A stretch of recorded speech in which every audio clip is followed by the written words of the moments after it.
Influence plays a major role in the development of our philosophy. How we think, how we speak, the formulation of ideas, the things we weigh concerning values. All of this is so important. What we know, the mind, thinking, processing ideas and information. Ideas are simply information taking form.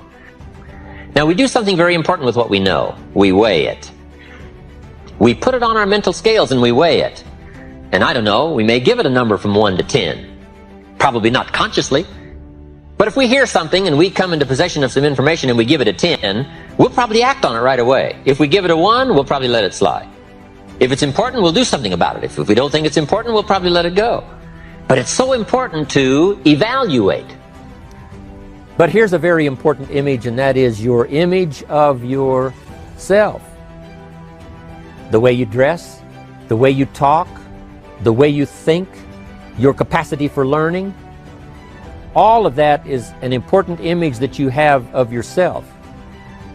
The image that you have that if it needs to be learned, you could learn it. If there's a book that needs to be mastered, you could master it. If there's a skill that needs to be learned, why couldn't you get busy now and learn that skill? That kind of self-image, that I am continually trying my best to be the best I can. Because one of the most important places you have to look is into the future, yes. You got to look into the past, yes. You've got to look around, yes. But one of the most important places you have to look is in the mirror. You know, how I appear to other people, that's important. But how I appear to myself is the ultimate importance. Your philosophy, your attitude, and then your ability to take action. All of that we call the process of life change. Miracle working. Consistent self-discipline.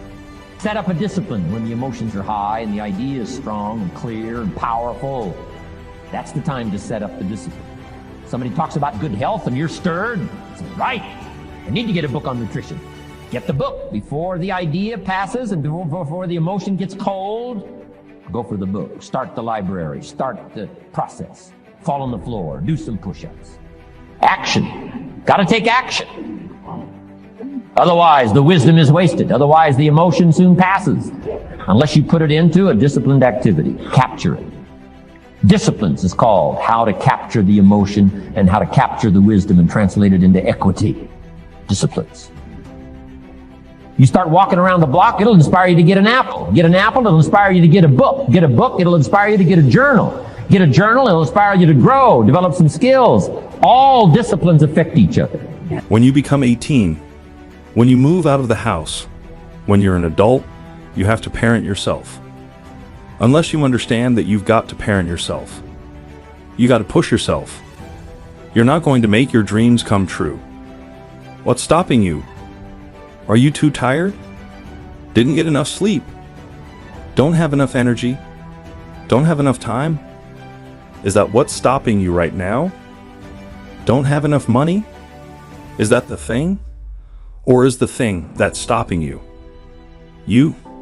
Nobody, you know, has actually created success without working their face off. It doesn't exist. So you can sit and talk about luck. And you can sit and talk about this, that, or the other thing. But I promise you, the only controllable thing you have is your work ethic. Excuses sound best to the person that's making them up.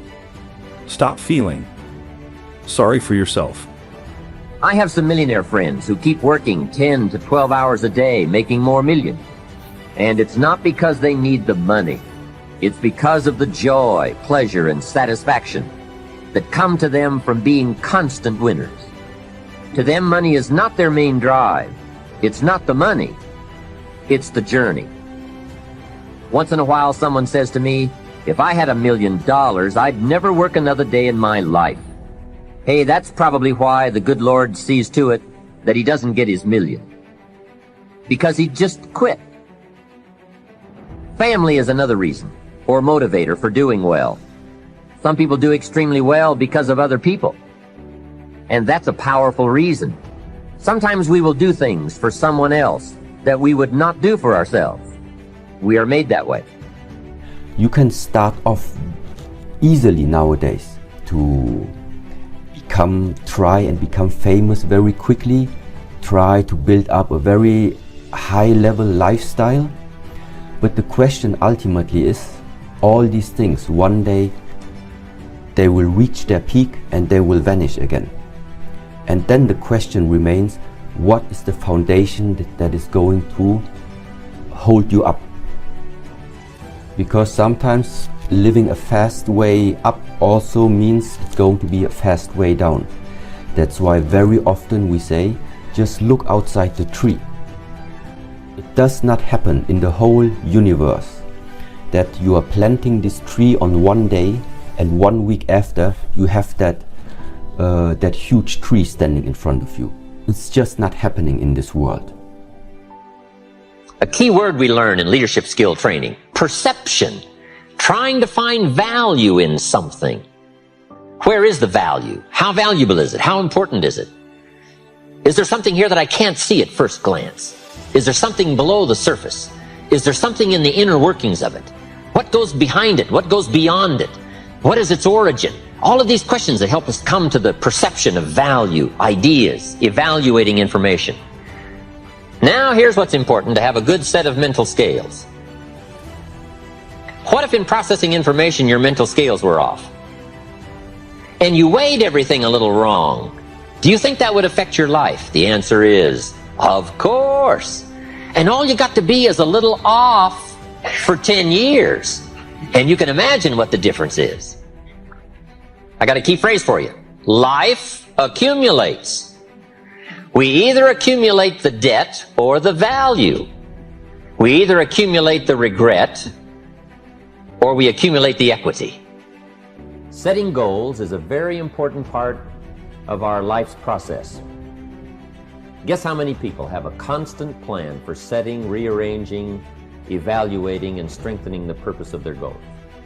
The answer is very few. In fact, if you will do this, you will become among the few who do, that become the envy of all who watch.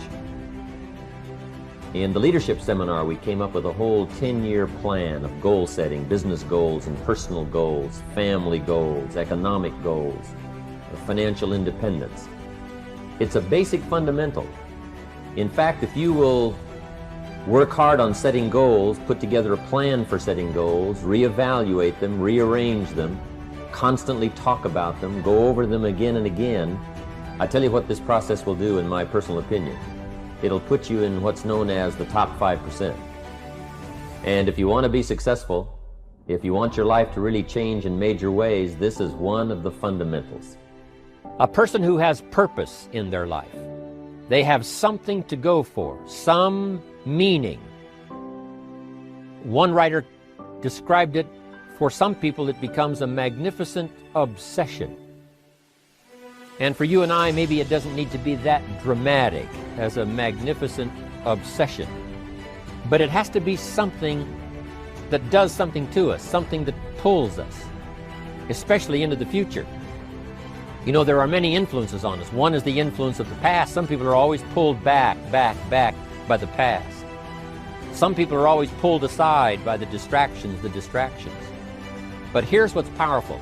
If you have a list of high purpose in your life, it pulls you toward the future.